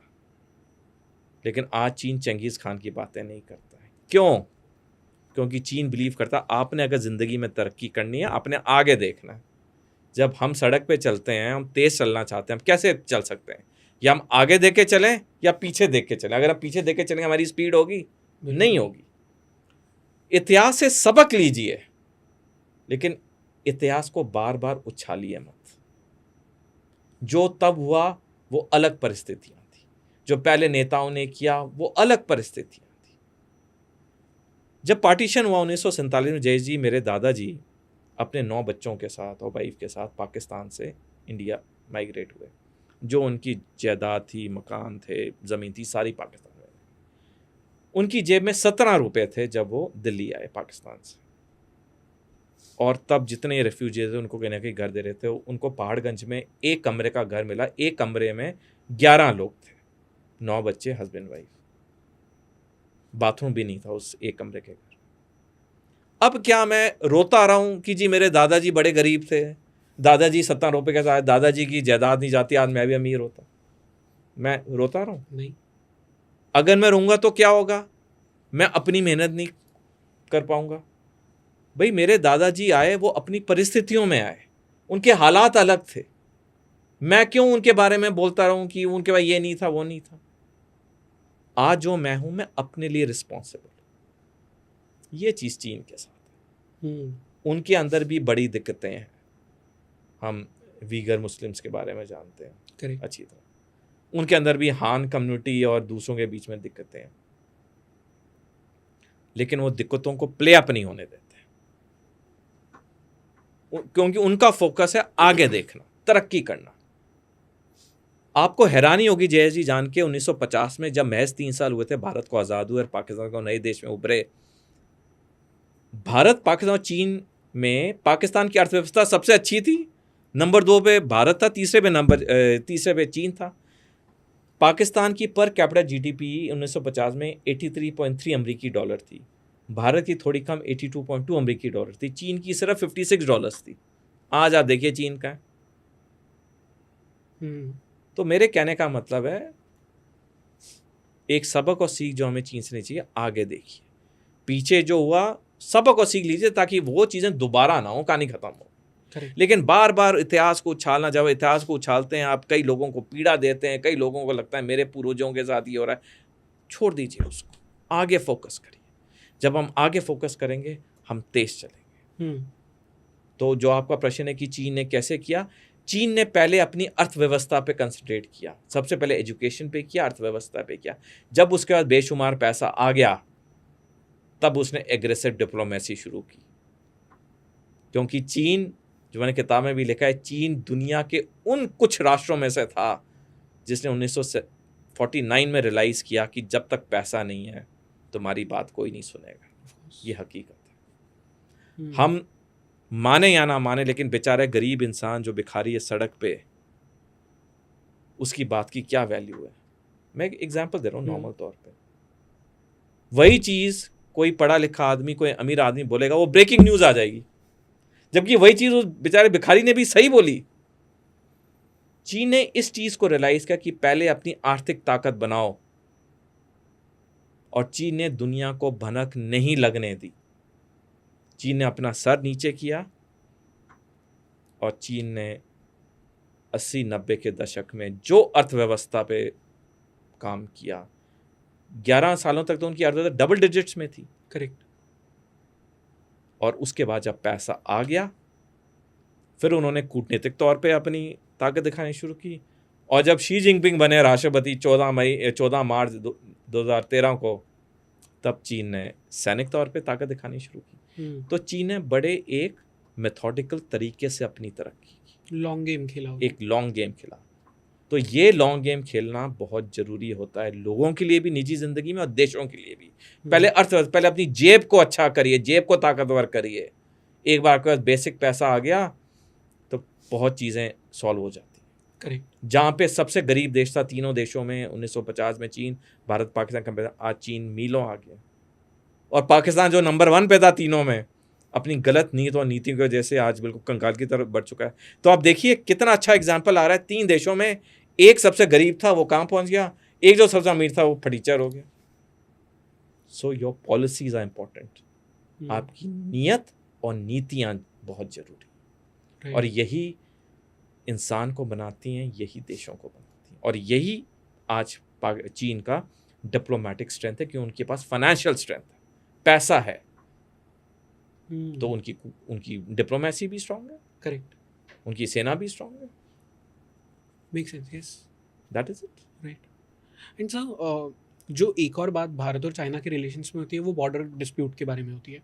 नाउ जनरल उपेंद्र द्विवेदी ने कहा था कि जो सिचुएशन है बॉर्डर की वो अप्रैल 2020 पे वापस चले जानी चाहिए जो उस टाइम पे थी।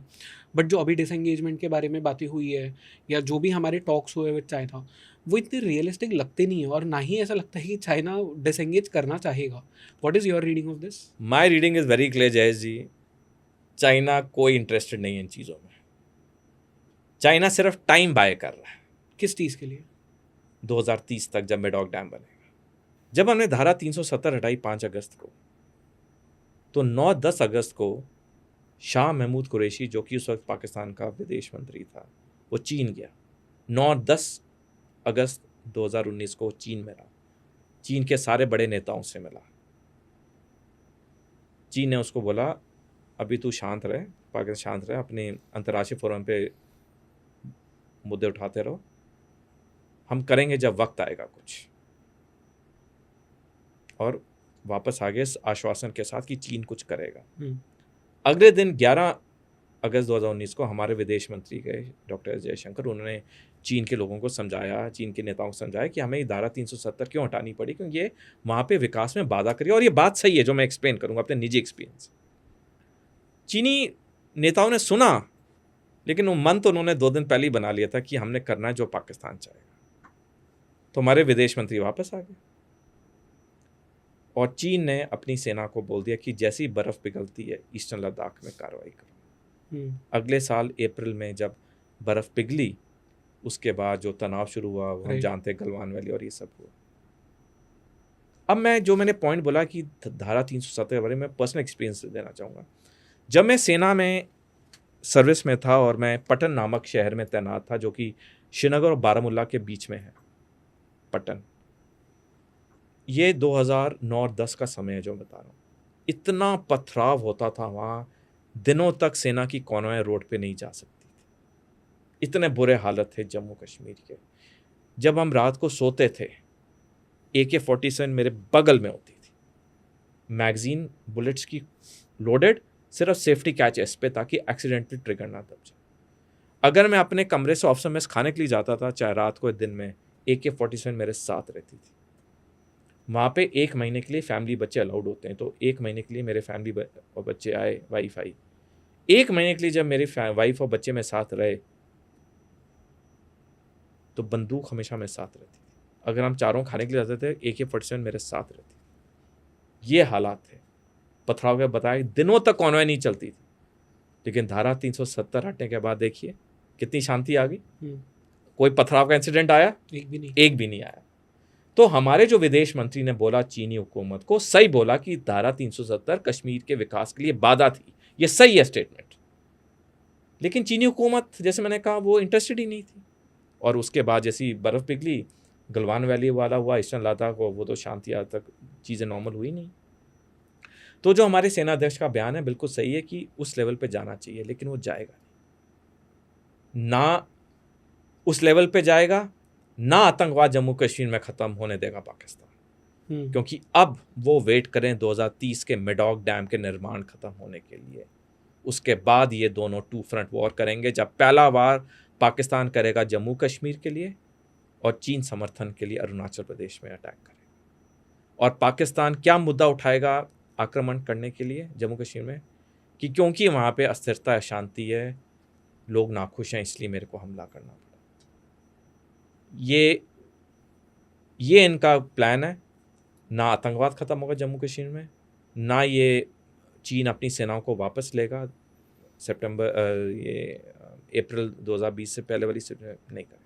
ये सिर्फ टाइम बाय कर रहे हैं एक मेडॉक डैम जो बहुत बड़ी चीज़ है, जैसे मैंने बताया, राइट। वो पानी रिलीज होगा, हमारे लिए बहुत दिक्कत होगी, बहुत दिक्कत होगी। क्योंकि देखिए लड़ाइयाँ जो होती हैं ना, वो अमूमन सर्दियों के मौसम में होती हैं। उसे सेना में कैंपेनिंग सीजन कहा जाता है, जो कि अक्टूबर से मार्च होती है। ना गर्मियों में लड़ाइयाँ होती हैं, ना लड़ाइयाँ बारिश में होती हैं, लड़ाइयाँ हमेशा सर्दियों में होती हैं।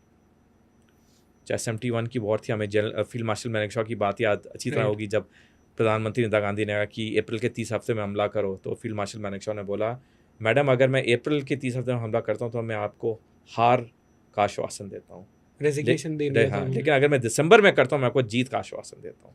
तो बोला कि भाई तुम करो जो तुमने करना है।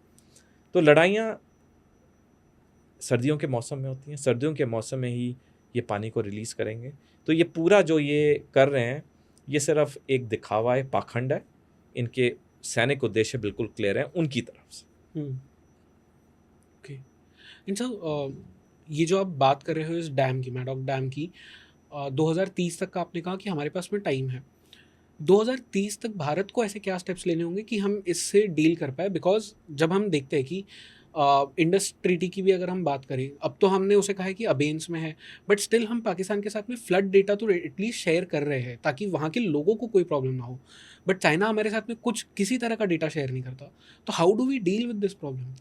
जी, इसके लिए हमने एक बड़ा अच्छा प्लान बनाया था, SUMP, सियांग अपर मल्टीपर्पज़ प्रोजेक्ट, एक डैम का हमने सोचा था, जो कि इसका काउंटर होना था। 21 मई को इस साल हमारे इंजीनियर्स वहाँ गए डैम का कंस्ट्रक्शन शुरू करने के लिए, SUMP का, लेकिन वहाँ के लोकल लोगों ने उनको भगा दिया, उनके बुलडोज़र तोड़ दिए, उनको भगा दिया। तो एक तो जो हमारा डैम बनना था वो टेक ऑफ ही नहीं हुआ। एक जो हमारा 2008 का डैम है वो अभी तक कंस्ट्रक्शन में है। तो सबसे पहले तो हमें इसे काउंटर करने के लिए वहाँ पे अपने डैम्स बनाने होंगे, और हमारी स्पीड ज़्यादा ही होनी होगी, क्योंकि हमारा, जैसे मैंने कहा, 5 साल का समय। हमें पता है चीन कोई भी प्रोजेक्ट करता है टाइम से पहले ख़त्म कर देता है। तो एक तो हमें वहाँ पे डैम्स बनाने होंगे, हमारे 5 साल का समय। दूसरा, हमें cyber, electromagnetic spectrum, space warfare पे बहुत जोर देना होगा। और देखिए इसके लिए सेनाओं को पैसा चाहिए। चाणक्य, जो कि बहुत बड़े आदमी हम सारे जानते हैं, चाणक्य, उन्होंने शताब्दियों पहले कहा था, किसी देश की सेना की ताकत उस देश के तिजोरी से निकलती है। यानी कहने का मतलब है, देश की सेना की ताकत के लिए पैसा चाहिए। 2019 में हमारा रक्षा बजट 2.5% GDP था, जो घटते घटते अब 1.9% आ गया। हालांकि अभी कुछ महीने पहले हमारे डिफेंस सेक्रेटरी ने बोला कि इसको इंक्रीज़ करेंगे, लेकिन 6 साल तो हमारी काफ़ी कटौती हुई है। तो मैं जगह जगह पे कहता हूँ किताब में, लेकिन हमें अगले कुछ सालों तक रक्षा बजट 3% से ऊपर करना होगा। हमें देश सेनाओं को पैसा चाहिए। हम कहें कि हम एक डेवलपिंग देश हैं, कुछ भी हो, अब सवाल है नेशनल सिक्योरिटी का, क्योंकि चीन पाकिस्तान तो बाज नहीं आएंगे। वो तो अपने सैनिक तैयारी में बिल्कुल डटे हुए हैं। दुनिया में आज की तारीख में जय जी 64 क्रिटिकल टेक्नोलॉजी, 64, जिसमें से चीन 57 में आ गया और बाकी 7 में अमेरिका आ गया। तो हमें टेक्नोलॉजी के लिए हमें पैसा चाहिए, हथियारों के लिए पैसा चाहिए, फाइटर एयरक्राफ्ट के लिए पैसा चाहिए। तो हमारे रक्षा बजट को इंक्रीज़ करना बहुत जरूरी हो, अन्यथा हमारे लिए बहुत दिक्कत होगी। तो हमें डिफेंस बजट इंक्रीज़ करना होगा, एटलीस्ट 3% पर ईयर। हमें अरुणाचल में डैम बनाने होंगे जो 5 साल के अंदर कंप्लीट हो जाएं। ये नहीं कि आज प्लानिंग हो, अगले साल ठेका हो, फिर कोई कोर्ट चला जाए, वो स्टे ले आए, 25 साल तक डैम ही ना टेक ऑफ करे। हमें वॉर फुटिंग पे काम करना होगा। बट रियलिस्टिकली आपको लगता है ये हो पाएगा इंडिया में? देखिए, होने को तो कुछ भी हो सकता है। अगर कोई डिसाइड करे होना है, हो सकता है। मैं ऑप्टिमिस्ट हूँ, मेरे को अभी भी उम्मीद है कि होगा।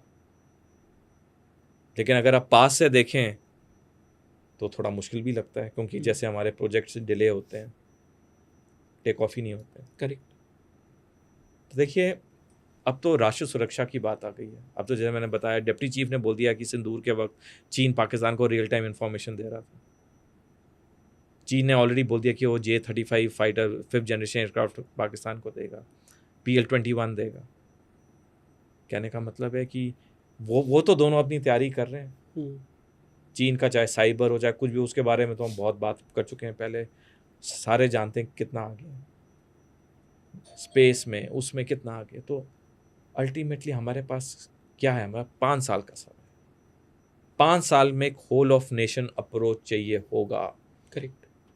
अगर हमने कर लिया तो हमारे लिए टू फ्रंट वॉर निपटनी आसान होगी। नहीं किया, जनरल राव ने की 7 अगस्त 2023 का जो लेख है वो फिर पढ़ा जाएगा। हमें करना होगा जय जी, हमारे पास कोई चारा नहीं है। अब जिन्होंने करना है, जो मैं कहता हूँ अकाउंटेबिलिटी, रिस्पॉन्सिबिलिटी, उन्हें करना होगा, अदरवाइज हमारे लिए बहुत दिक्कतें होंगी, बहुत दिक्कतें होंगी। ओके, सो एक लास्ट चीज़ पूछना चाहूँगा आपसे इस पॉडकास्ट पे।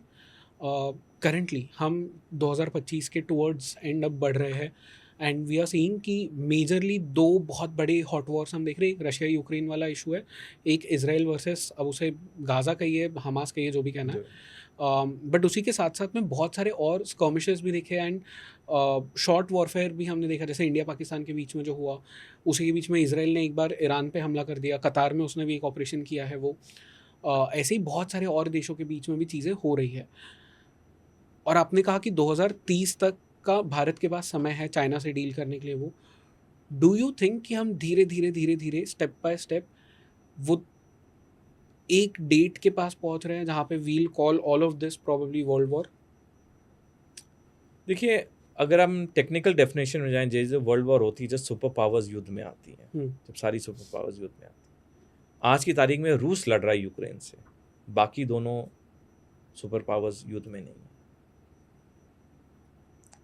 टेक्निकली तो वर्ल्ड वॉर होनी मुश्किल है, बिकॉज कोई भी सुपर पावर दूसरे की मदद के लिए नहीं आएगा। मैंने जैसे बताया G3 के बारे में बताया कि उन्होंने अपने अपने इलाके बांट लिए। लेकिन पिछले साल 17 जनवरी को 2024 को ग्रांट स्नैप्स, जो कि यूनाइटेड किंगडम के डिफेंस सेक्रेटरी थे तब, उन्होंने बयान दिया था अगले 5 साल में दुनिया में कई नए युद्ध के मोर्चे खुलेंगे और इनके पीछे 4 ही देश होंगे, रूस, चीन, उत्तर कोरिया और ईरान। और उनकी बात बिल्कुल सही होती हुई दिख रही है। जिस तरह से रूस अब नाटो देशों के अंदर ड्रोन्स भेजने शुरू कर दिए हैं, चीन का आक्रमण तो हम ताइवान के बारे में अच्छी तरह जानते हैं, वहाँ उत्तर कोरिया भी अब बड़ा शेर बब्बर शेर हो रहा है, ईरान ने जिस तरह से इजराइल पे जो काउंटर अटैक किया, 1/3 इजराइल की राजधानी टेल अवीव को बर्बाद कर दिया। ये तो वेस्टर्न मीडिया ने दिखाया नहीं। इजराइल पे जो ईरान ने नुकसान पहुंचाया, ईरान के ज़्यादा नागरिक मरे, लेकिन जो नुकसान ईरान ने इजराइल को पहुंचाया, नेतन्याहू के पास कोई चारा नहीं बचा था बजाय अमेरिका के पास भाग के जाने के। और डोनाल्ड ट्रंप ईरान पे हमला नहीं करना चाहते थे, लेकिन उन्होंने जो वो रात को भेजा ऑपरेशन, जो मिडनाइट फ्रीडम किया, ईरान को पहले ही बता दिया कि भाई इतने समय हमारे आएंगे बॉम्बर। ईरान ने क्या किया, जो 408 kg का एनरिच यूरेनियम था पहले रूस भेज दिया, सारे लोगों ने निकाल लिया। एक ना आदमी मरा, ना कोई वहाँ एनरिच यूरेनियम को हुआ। जब 3 दिन बाद ईरान ने कतर में अमेरिका के एयरबेस पे हमला किया, तो उसने पहले अमेरिका को बता दिया इतने बजे मेरी मिसाइलें आएंगी, सारे वहाँ अमेरिका ने सैनिक निकाल लिए। क्या ये पाखंड हुआ? ये ड्रामा हुआ? ये ड्रामा इसलिए हुआ क्योंकि जब मैं बताया जिस तरह से तबाही इजराइल की हुई थी, तो अमेरिका को कुछ करने की दिखाना पड़ा, क्योंकि ये जो ज्यूज़ हैं, यहूदी हैं अमेरिका में, ये बहुत पावरफुल है। वहाँ इनका एक अनऑफिशियल ऑर्गेनाइजेशन है जिसे द लॉबी कहते हैं। द लॉबी के अंदर 15 यहूदियों के, ज्यूज़ के ऑफिशियल ऑर्गेनाइजेशंस हैं, और ये चाहे रिपब्लिकन पार्टी और डेमोक्रेट, सबको ये बेशुमार पैसा देते हैं चुनाव के वक्त। तो कोई भी राष्ट्रवादी व्हाइट हाउस में आए, वहाँ पे यहूदियों का पूरा कंट्रोल होता है। राइट। तो इस तरह दिखावे के लिए अमेरिका ने अटैक किया, ईरान पे करना नहीं चाहता था। एंड में क्या हुआ? सीज फायर होगी। ये फौजी टर्म में पायरेक विक्ट्री कहते हैं। पायरेक विक्ट्री का मतलब होता है आपके नुकसान ज़्यादा हो लेकिन जीत आपकी हो। मैंने इस पर लेख भी लिखा है। तो ईरान ने अपने ज़्यादा नागरिक खोए, लेकिन जीत ईरान की, क्योंकि उसने इजराइल को बहुत तहस नहस कर दिया, स्पेशली उनकी राजधानी टेल अवीव। अब पॉइंट आता है जो आपका मुख्य क्वेश्चन है। देखिए, जैसे ग्रांट स्नैप्स ने कहा अगले कुछ सालों में नए युद्ध के मोर्चे खुलेंगे। हम लोग कहते हैं ये ज़माना शांति का है। अच्छी बात है, ज़माना शांति का है, लेकिन पाकिस्तान तो मानता नहीं है, चीन तो मानता नहीं। उनके लिए तो कोई ज़माना शांति का नहीं है। तो इसका बचा क्या इलाज? इलाज वही बचा कि आपको अपनी तैयारी में इजाफा करना होगा, एक ब्रेक नेक स्पीड, एक तीव्रता के साथ, एक जैसे टाइगर लीप करनी होगी।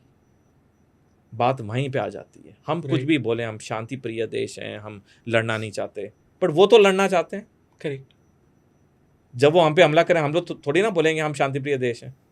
We have to defend. उसके लिए हमें तैयारी चाहिए। और अब हम जो लड़ेंगे वो हम इस 2 फ्रंट के साथ लड़ेंगे, चीन और पाकिस्तान के साथ। देखिए, ऑपरेशन सिंदूर की विजय बहुत अच्छी बात है। अब तक 1947 से लेकर आज तक 5 बारी भारत और पाकिस्तान की सैनिक मुठभेड़ हुई हैं। 47, 48, 65, 71, 99 और 2025 सिंदूर। 5 में हमने पाकिस्तान को सैनिक तौर पे हराया है। अगले 100 सालों में 10 सैनिक मुठभेड़ होना पाकिस्तान, हम तब भी उनको सैनिक तौर पे हरा देंगे। लेकिन पाकिस्तान प्रॉब्लम नहीं है ना, प्रॉब्लम तो चीन। कितने मीडिया हाउसेज हैं जो चीन को खतरा के बारे में बात करते हैं। मैंने आपको लास्ट शो भी कहा था, मेरा नमन और सलाम कि आपने मेरे को बोलने दिया जो मैं बोलना चाहता हूँ, जो अप्रिशिएट भी हुआ। क्योंकि मैं सिर्फ रिसर्च तथ्यों पे बोलता हूँ, मैं कोई जिंग्विस्टिक या कोई ऐसे नहीं बोलता भड़काने के लिए। मैं बिल्कुल फैक्ट्स और फिगर्स के साथ बोलता हूँ। जो मैं बोलता हूँ उसको कोई भी गूगल करके चेक कर सकता है। बहुत कम मेन स्ट्रीम चैनल्स भी हैं जो चीन को खतरे के बारे में बात करते हैं। पाकिस्तान के बारे में बड़ा मजा आता है उनको, क्योंकि चुनावी फायदा भी होता है, टीआरपी बढ़ती है। असला खतरा तो चीन है, असली खतरा तो चीन है। हमें याद होगा 1998 में हमारे तब के रक्षा मंत्री जॉर्ज फर्नांडिस ने बयान दिया था, हमारा नंबर 1 दुश्मन चीन है। जॉर्ज फर्नांडिस पे इतना राजनीतिक दबाव आया, 5 साल बाद 2003 वो बयान वापस लेना पड़ा। आज मुड़ के देखें, जॉर्ज फर्नांडिस का बयान बिल्कुल सही था। तब से लेके 1998 या 2003 से लेके अब तक चीन की आप देखिए क्या सैनिक तरक्की हुई है, आर्थिक तो छोड़ ही दो। तो हमें पहली बात तो कहते हैं ना कि जब आपको बीमारी हो तो डॉक्टर को जाके अगर आप असली बीमारी बताते हो तो डॉक्टर आपका इलाज, आधा इलाज वहीं कर देता है। So it is very important, shows like this, main stream channels, print media में तभी आर्टिकल निकलते, कम निकलते हैं लेकिन निकलते हैं। मेन स्ट्रीम मीडिया में तो चीन के बारे में बात ही नहीं करता, कोई नहीं। वी हैव टू अंडरस्टैंड कि ये प्रॉब्लम है। जब तक प्रॉब्लम नहीं अंडरस्टैंड करेंगे उसका सोल्यूशन कैसे निकालें। अब मैंने किताब में भी लिखा है, मैं बस 2 मिनट चाहूँगा। देखिए, भारत सरकार ने सही रास्ता दिखाया, मेक इन इंडिया, आत्मनिर्भर भारत, बिल्कुल सही रास्ते दिखाए। लेकिन अब नीचे वालों ने काम करना है। हमारा व्यापारी अब भी चीन से इंपोर्ट करने में बड़ा खुश है, क्योंकि मैन्युफैक्चरिंग एक दिक्कत वाली, एक इजी काम नहीं है मैन्युफैक्चरिंग।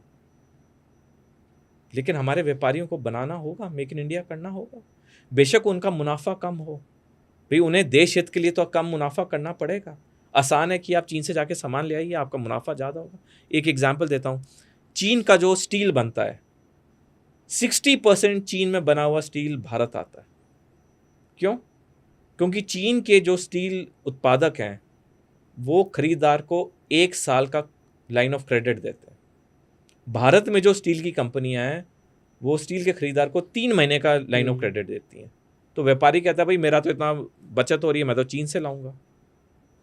तो फर्क वहीं आ गया।